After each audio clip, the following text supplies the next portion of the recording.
توشبوون بە شێرپەنجە و نەخۆشیەکانی خوێن لە کەرکووک زیادی کردووە. ئێرە سەنتەری کەرکووکی تایبەت بە لووەکان و نەخۆشیەکانی خوێنە. قەرەباڵغینی ئەم سەنتەرە بەهۆی زۆری نەخۆشەکانەوەیە. ئامارەکانی توشبوون بە نەخۆشی شێرپەنجە لە شاری کەرکووک ڕۆژ دوای ڕۆژ لە بەرزبوونەوە ڕات.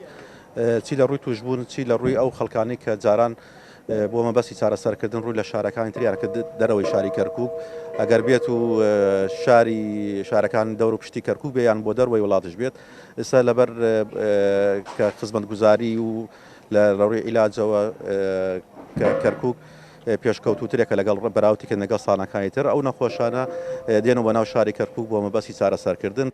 نەخۆش و توشبووان پێکهاتوون لە پیر و گەنج و ئەو منداڵانەی کە هێشتا سەرەتای چرۆی ژیانیانە وێڕای شەکەتی جەستە و نەئارامی دەرونیان بەڵام بە پشتیوانی پزیشکان هیوای زاڵبوونیان بەسەر نەخۆشەکاندا لە دەست نەداوە.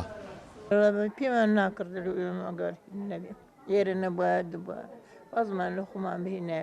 من خێزاکەم لێرەیە نێسکەی لە 2021ەوە لە 1970 تووشم نەخۆشیە بوو ئەو 2000 تقریبا ساڵێکە ساڵکە نامەزعەم یعنی نەبێتەوە ئەم پاڕانەوە نیە زیاتر لە دەفتەر 2 دەفتەر ماسەرف کردووە ئەتر هەتبێنێت بێ ئەبێ پیاوێکی.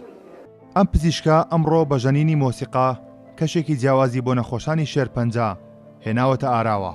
ئەو دەیەوێت هاوکار بێت بۆ کەمکردنەوەی خەم و ئازاری نەخۆشان. دکتۆر سڵاوت لێبێ ئێوە ئەمڕۆ لە نێو سەنتەری توشبووانن ئامانج لە مۆسیقاژەنین لێرەچی. بەڵێ ئامانجەکەمان ئەوەیە بتوانین بۆ ماوەیەکی کەم جەوێکی تایبەت بۆ ئەم نەخۆشانە دروست بکەین کە هاتوون بۆ ئەم خەستەخانەیە لە چاوەڕێی وەرگرتنی چارەسەرەکانیانن تیانە ئازاری هەیە. ساڵی 2021 900 توشبووی شێرپەنجە و 1511 نەخۆشی خوێن لە سەنتەری کەرکووک تۆمارکران بەڵام ئەم ساڵ لە ماوەی 7 مانگدا 774 توشبووی شێرپەنجە و 879 نەخۆشی خوێن تۆمار کراون.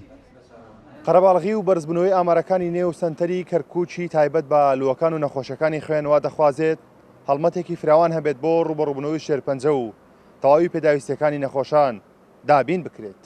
کارۆن محەممەد کورساد نیوز کەرکووک.